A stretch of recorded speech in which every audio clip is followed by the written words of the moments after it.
there are different needs in the fashion world, and I'm not sure I can feed them. Everybody's Historia y moda es un recorrido por nuestra cultura, el arte, la economía, la política y los roles de género que han tejido nuestra sociedad desde la prehistoria hasta el día de hoy.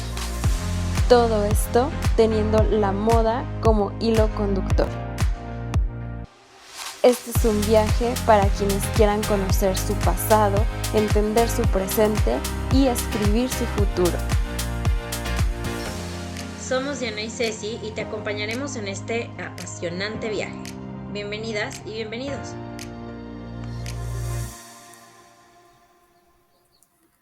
¿Dónde está el testamento de Adán? Esta frase, pronunciada con ira por el rey de Francia Francisco I, cuando contempló parte de las riquezas que le había enviado Hernán Cortés desde México a su gran rival, Carlos V, ha pasado a la historia como signo de fortuna providencial.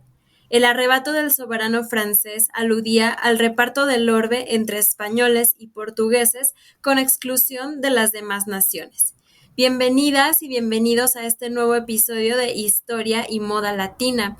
¿Alguna vez se han preguntado qué habría pasado si los europeos no hubieran descubierto América? Hoy vamos a abordar esta pregunta desde el lado europeo. ¿Qué habría pasado con el Imperio Español? O más bien, ¿habría siquiera habido un imperio? Sin duda, la invasión de América por parte de los europeos significó un hecho imprescindible para el desarrollo del auge de Europa y su cultura a partir del siglo XVI y hasta ahora. Los pueblos indios a veces recibían calurosamente a los europeos, les proporcionaban alimentos y les enseñaban nuevas e importantes habilidades de supervivencia. En algunos casos los percibían como divinos o al menos espiritualmente poderosos. Algunos utilizaron a los recién llegados como aliados contra viejos enemigos. Otros los vieron como nuevos enemigos para ser tolerados a regañadientes o fuertemente resistidos. Sin embargo, los pueblos nativos se desilusionaron rápidamente por la traición o el maltrato a manos de los europeos. Hace un tiempo circuló en internet una versión, no se sabe si apócrifa, de un discurso de un cacique indígena latinoamericano ante una reunión de gobernantes de la Comunidad Europea sobre el tema de la deuda externa, pero de la deuda de Europa con América. La idea era tan sencilla como atractiva. En los siglos XVI y XVII llegaron a Europa 185,000 kilos de oro y 16,000 toneladas de plata del territorio americano, pero esto no debe ser considerado como un saqueo, explotación ni robo de los recursos naturales, para nada. Es más bien un préstamo amigable que hizo América para contribuir al desarrollo de Europa. Como todos los préstamos deben ser pagados, el mencionado cacique propuso que se calculara el valor presente del oro y la plata prestados durante estos 400 años, lo que arroja cifras impresionantes. Con un módico interés del 3% anual, la suma que deudaría Europa a América sería equivalente a más de 120 veces el valor del PIB de la Unión Europea, por lo cual sería necesario un programa de ajuste en los países deudores para que puedan pagar sus obligaciones, así sea en un plazo muy amplio. Eso, sin contar que, como lo han argumentado historiadores económicos, la invasión y conquista de las Américas permitió a Europa expandir toda su producción económica y alcanzar el nivel de desarrollo superior que reconocemos hoy en las naciones y economías europeos. Y bueno, vale la pena decir que este superior es entre comillas. Así, la invasión de América resultó facilitar la explosión demográfica de los últimos siglos y ciertamente desempeñó un papel importante en la revolución industrial y las demás revoluciones que acontecieron entre los siglos XVIII y XIX. De hecho, tanto la revolución industrial como la llamada revolución del consumo fueron detonadas en gran medida por el algodón. El algodón fue una materia prima que revolucionó el mundo de la moda, especialmente a partir del siglo XVIII. Su uso se expandió a nivel global y fue utilizado en distintas calidades por distintos rangos de personas en prácticamente todas las sociedades. Las telas de algodón pintadas o estampadas siguiendo un estilo que inició en el subcontinente indio, pero cuya producción se copió en Europa y hasta en las Américas, se convirtieron en el último grito de la moda y uno de los tejidos más codiciados a nivel global por esta época. En el mundo español, estos textiles se llamaron indianillas, aunque seguramente son más fáciles de reconocer por sus nombres en inglés de cálico o chintz. Pero lo más interesante del algodón es que pese a su asociación con la India y el continente asiático, este fue un producto inherentemente americano. De hecho, una de las razones por las cuales Cristóbal Colón estaba tan seguro de que había llegado a la India en 1492, cuando en realidad estaba en el Caribe, era porque las islas estaban llenas de arbustos de algodón. Desde el inicio de la invasión europea se establecieron en las colonias iberoamericanas sistemas de producción textil llamados obrajes, en donde se producían enormes cantidades de telas de algodón y paños de lana, entre otras. Así, los invasores europeos aprovecharon las técnicas para el cultivo de algodón que ya se practicaban exitosa y extensamente en Mesoamérica y la región andina antes de su llegada. Podría decirse entonces que los obrajes combinaban de alguna manera el funcionamiento de las fábricas españolas con los sistemas de producción textil que ya existían en Abya Yala. Aunque lograr cultivar algodón en las colonias británicas en Norteamérica fue toda una hazaña, para el siglo XIX el algodón norteamericano se había convertido en la materia prima de prácticamente todas las economías europeas, tal y como se mencionó en el episodio 17 de Historia y Moda. El algodón era una fibra nativa de las Américas que rápidamente se introdujo a los mercados y economías globales con la invasión europea, aunque este también era nativo de Asia, como ya fue mencionado. Hubo una gran variedad de especies americanas que eran desconocidas para los europeos y que se introdujeron a la oferta global de productos agrícolas con la invasión y conquista de América. Muchas de estas, como la papa, la batata, el maíz y la yuca, resultaron en mejoras calóricas y nutricionales con respecto a los alimentos básicos existentes anteriormente. Otros cultivos como los tomates, el cacao y los chiles tuvieron un efecto importante en la evolución de las cocinas locales.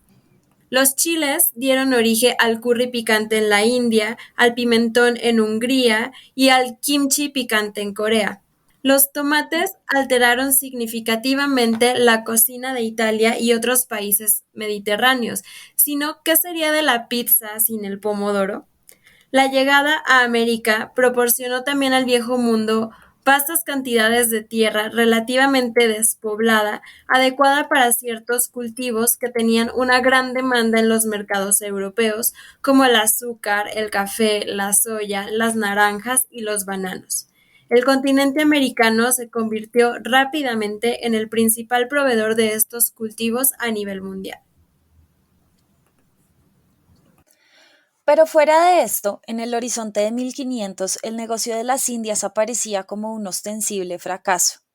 A pesar de que en el segundo viaje liderado por Cristóbal Colón había cruzado el Atlántico gente trabajadora para sacar oro de las minas, la cantidad del preciado metal hallado en ríos y minas en las Antillas fue escasa. Desde luego resultaba insuficiente para promover la colonización y garantizar el tráfico marítimo en el Atlántico. No fue sino hasta el hallazgo del opulento Imperio Azteca y el Estrecho de Magallanes que la riqueza empezó a aflorar. En esta etapa de la invasión y conquista, los metales preciosos provenían de la captura de tesoros. La siguiente etapa en el proceso de invasión fue el asentamiento y la colonización, con el desarrollo de la vida urbana en donde se pasó de una minería de apropiación a otra de producción. Entre 1741 y 1800 se extrajeron unas 67 toneladas de oro en México. Poca cosa en comparación con lo que se explotaba en el nuevo Reino de Granada, en el norte de lo que hoy conocemos Sudamérica. Y en Castilla de Oro, como fue llamada la Panamá de hoy, la explotación de yacimientos auríferos en Veragua duró hasta que se agotaron. En Quito había lavaderos auríferos y oro en vetas, mientras que en Perú aparecieron yacimientos en Oruro y Azangoro. De allí se envió a Carlos V una pepita de 4 arrobas en forma de cabeza de caballo. Nada que ver con lo que pasaba en Chile, donde se extraían 2 toneladas por año. Si las guerras con las poblaciones nativas lo permitían, eso sí. Este país fue conocido como el Flandes indiano porque la dura resistencia de los indígenas recordaba a los españoles la interminable rebelión de los protestantes flamencos al otro lado del Atlántico. Prácticamente los metales preciosos obtenidos de los yacimientos americanos fueron el sustento del Imperio español. Su alcance trascendió sus fronteras y generaron un sistema económico global. Pero pronto se empezó a hablar de la llamada leyenda negra del Imperio español, que incluyó no solo la explotación y el exterminio de poblaciones nativas, sino también la fuga del oro que, a pesar de ser extraído de las colonias americanas por funcionarios españoles, pronto se les escapó de las manos, por así decirlo, con la compra de lujos y riquezas orientales.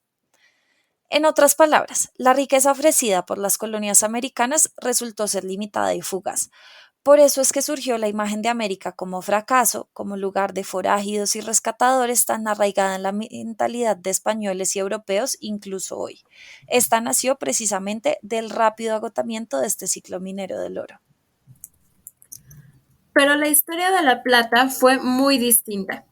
La evidencia de la riqueza de México en metales fue obvia para Hernán Cortés y sus sucesores, que pusieron en marcha una verdadera red de minas de plata, muchas de ellas convertidas luego en ciudades. Zacatecas, Guanajuato, Taxco, San Luis Potosí, Guadalajara o Oaxaca surgieron como reales de minas, campamentos dedicados a la extracción de mineral de modo permanente.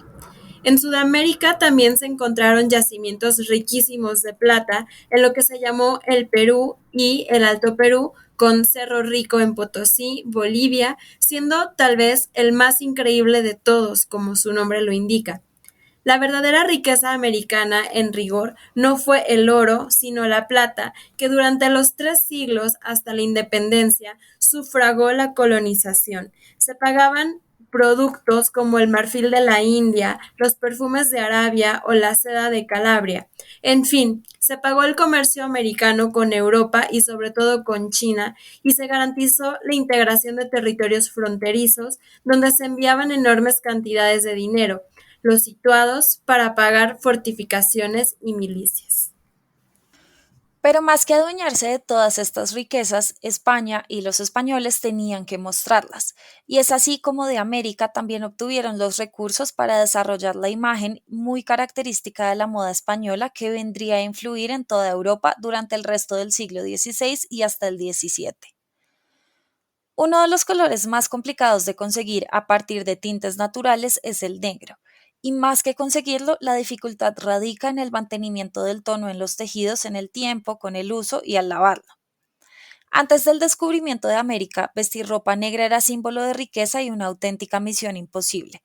Tanto así que más que un color negro intenso se hablaba del tono ala de mosca, un café oscuro que se acercaba al negro pero no llegó a alcanzarlo. Solamente con la invasión española de América se accedió al árbol llamado palo de Campeche, con el que se consigue fijar la tonalidad oscura en el textil. Cuando volvieron a España, los conquistadores obsequiaron a Felipe II, el gran emperador del Imperio Español durante su siglo de oro, el citado palo de Campeche. Este regalo vino acompañado de otros tesoros encontrados en Abya Yala, entre los cuales se encontraban perlas, oro, esmeraldas, otras piedras preciosas y la cochinilla, el famoso tinte que permite vibrantes tonalidades de rojos y fucsias, sobre el cual hablaremos más tarde. Pero volviendo al negro, Felipe II fue consciente de que si se convertía en moda esa tonalidad, la corona obtendría grandes ingresos a partir de la comercialización del tinte proveído por el palo de Campeche. Eso sin contar que por su asociación con el nuevo y lejano continente, los elevados costos de transporte y la dificultad de obtenerlo, el negro era el color perfecto para representar el lujo en su corte. Así, el rey impuso el color negro en las modas de la corte y cedió el rojo, tradicional símbolo de poder y riqueza, a la iglesia. Definitivamente, de América llegó The New Black.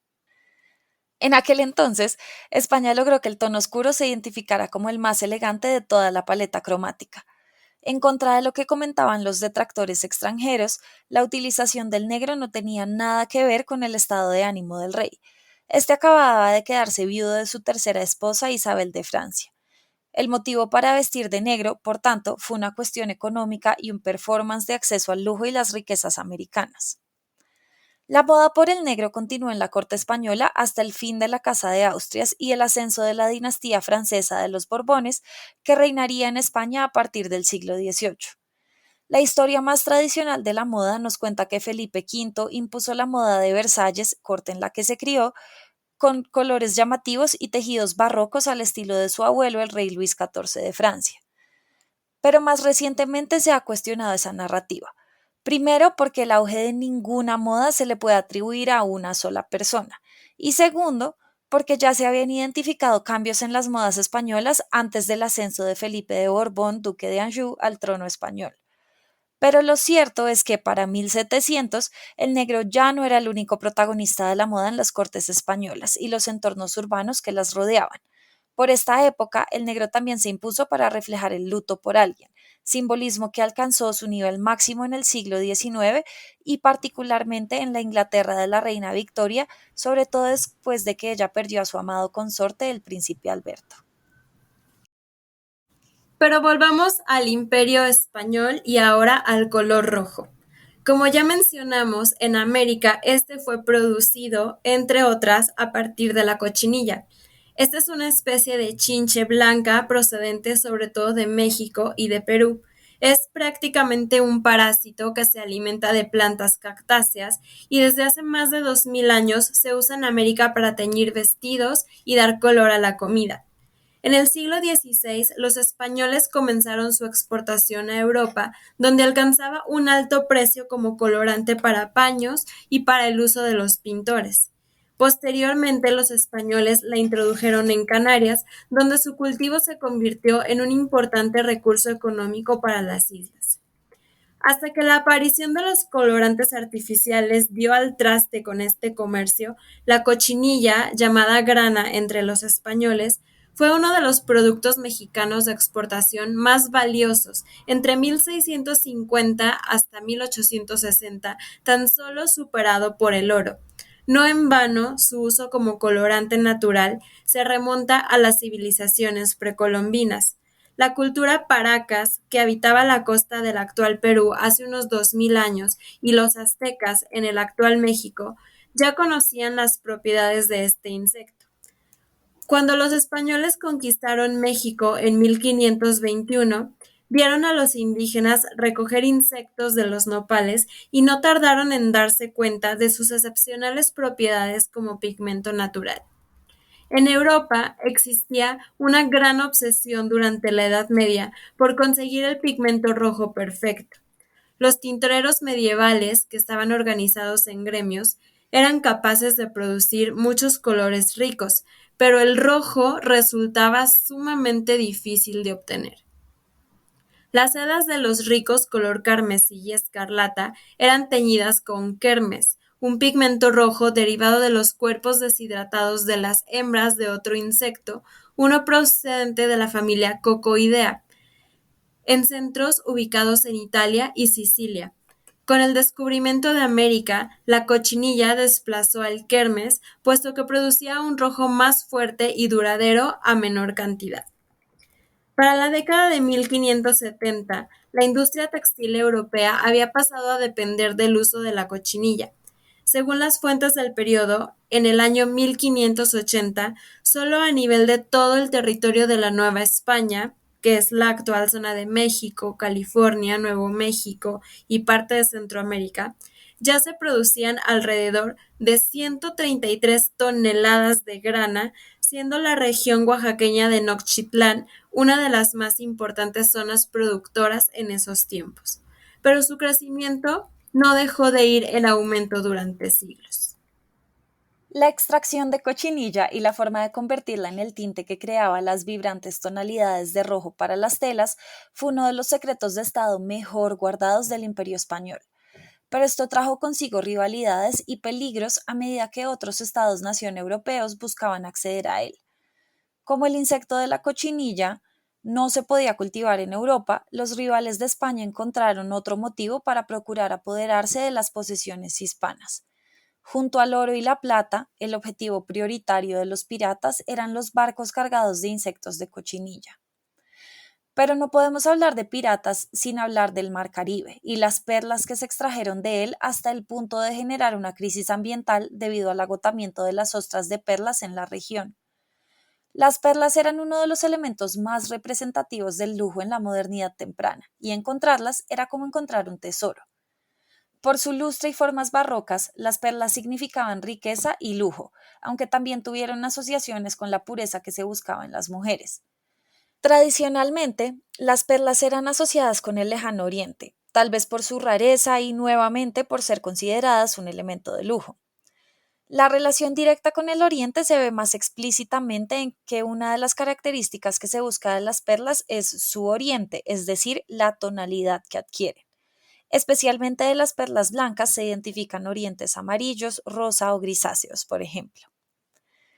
Aunque para el momento de la invasión europea de América las perlas eran casi que sinónimo de Oriente, esa fantasía exótica y tremendamente lujosa que vivía en las mentes europeas sobre el continente asiático, en América también se encontraron perlas en grandes cantidades y algunas de tamaños y formas nunca antes vistas por los ojos europeos.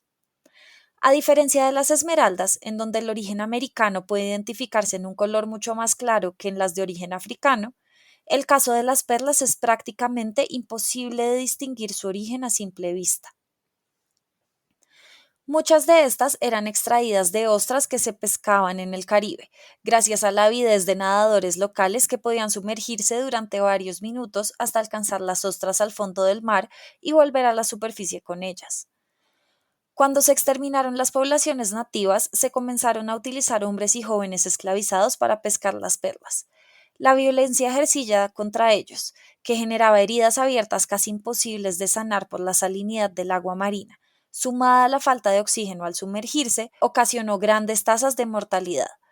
La mortalidad de las personas que fueron obligadas a extraer perlas y el agotamiento de las ostras, que resultó en una crisis del ecosistema marino del Caribe, fueron dos de los fatales resultados de la avaricia del Imperio español.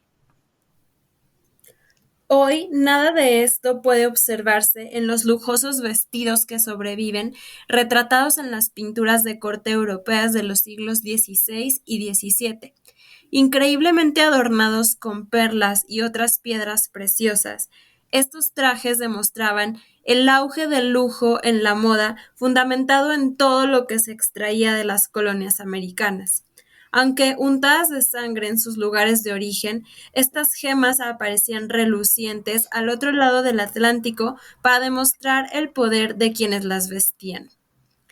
Vemos así retratos de la reina Isabel I de Inglaterra, con guarniciones de oro, botones con rubíes y diamantes y adornados con hilos de perlas alrededor del cuello, el torso, las muñecas y hasta en forma de tocado sobre la cabeza y recogiendo el cabello.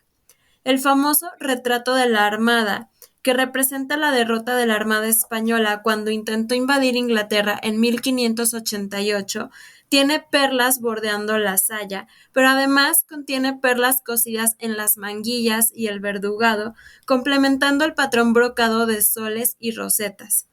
Bordeando su cabello, con un peinado en forma de corazón, hay 11 pares de perlas en forma de pera y una adicional sobre la frente. Aquí las perlas son símbolo de poder de esta reina, pero también de su virginidad y más importantemente para nosotras, de su estilo fashionista. Isabel Clara Eugenia, infanta de España, archiduquesa de Austria, soberana de los Países Bajos y condesa de Borgoña y gobernadora de los Países Bajos, también fue retratada varias veces con lujosos atuendos repletos de perlas. En un retrato pintado por Juan Pantoja de la Cruz hacia 1598-99, lleva puntas, brazaletes y broches con rubíes, diamantes y perlas, un collar de perlas, aretes de perlas y un tocado que enmarca su cabello recogido, también con perlas. Antes de eso, fue retratada por Alonso Sánchez Coelho entre 1585 y 88, con broches de perlas y piedras preciosas engastadas en oro adornando su saya. hasta en el retrato de 1577, cuando apenas tenía 11 años, ya aparece con un cinturón y collar de oro con perlas y diamantes y un ostentoso tocado con docenas de perlas. Además de perlas, oro y piedras preciosas, hubo otros objetos extraídos de la tierra que por distintas razones se volvieron atractivos para quienes conformaban las élites y las cortes europeas.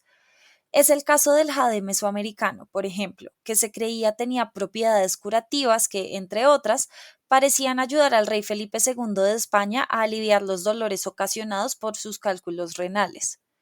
Felipe II llegó a formar todo un gabinete de este tipo de objetos americanos con poderes medicinales que podrían llegar a curarle todos los males de los que sufría. Como el gabinete de Felipe II, otros miembros de las élites y las cortes europeas también conformaron sus propias colecciones de curiosidades, entre comillas, repletas de animales y plantas, vivos o disecados, minerales, piedras y hasta objetos textiles pertenecientes a las poblaciones originarias de las Américas. Algunos de los objetos que formaron estas colecciones fueron seleccionados por representar la rareza exótica. Otros fueron entregados como tributo, como las muestras de cochinilla y palo de Campeche que enviaron conquistadores como Hernán Cortés al rey Felipe II a modo de pago del quinto real. Y otros, como la llamada capa de Powhatan, las capas de plumas o penachos de plumas, fueron obtenidos como trofeos de guerra que se tomaban de los líderes de los pueblos vencidos y por ende conquistados por los invasores europeos. Estas colecciones o gabinetes de curiosidades evolucionaron durante los siglos XVIII y XIX para convertirse en muchos de los museos que conocemos hoy y que siguen exhibiendo enormes cantidades de objetos que fueron saqueados por las empresas colonizadoras europeas. Aunque algunos esfuerzos por descolonizar los museos han buscado formas alternativas de exhibir y contar las historias de estos objetos, hay quienes insisten en que la única alternativa es devolverlos a las comunidades que los crearon, pero el tema sigue estando abierto al debate. Hablando de descolonizar, no podemos ignorar que detrás de la extracción y el éxito global de todos los tesoros americanos que compartimos hoy están las personas y los saberes nativos que fueron aprovechados y en algunos casos forzosamente tomados, por no decir que robados, de las poblaciones originarias. Hasta el avance de la ciencia moderna se lo debemos a muchos de estos conocimientos y ya se nos está haciendo tarde para reconocerlo. Esperamos haber llegado un poco menos tarde al reconocer que América también ha ofrecido mucho a Europa y al mundo, no solo en términos económicos de plata y oro, sino también de moda. Como les contamos hoy, muchas de las modas europeas no habrían sido posibles sin las materias primas obtenidas de América, empezando por el rígido negro de rigor en las cortes de los Habsburgo, lideradas por España, en los siglos XVI y XVII. Otras, como el auge de las indianillas, seguramente habrían tenido menos alcance de no ser por la producción textil y agrícola de América. Y en general, el mundo no sería como lo conocemos hoy de no ser por este encuentro ciertamente violento y tal vez no tan neutral como a veces lo interpretamos entre Europa y América.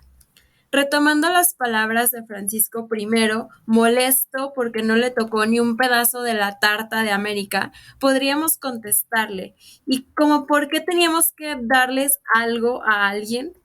Si bien hoy reconocemos que todos nos hemos beneficiado también de este choque de dos mundos, es importante que empecemos a revalorar nuestras raíces y tomar conciencia de que nuestra existencia no empezó con el descubrimiento de América. Es por ello que llamar Abya Yala a nuestro territorio, como lo mencionó Laura desde el episodio anterior, me parece un ejercicio importante para que empecemos a independizar nuestra identidad de las ideas impuestas por alguien ajeno a nuestra cultura sobre lo que está bien, sobre lo que es bello y sobre lo que significa civilización, y que iniciemos un camino de reconocimiento de nuestra riqueza y nuestra importancia en la historia. Esperamos con este episodio haber abierto la curiosidad a este camino increíble que siempre ha existido y que tenemos que voltear a ver ya. Muchas gracias por escucharnos, los esperamos la próxima semana con otra dosis de tesoros, personajes, encuentros, historia y moda latina. ¡Chao!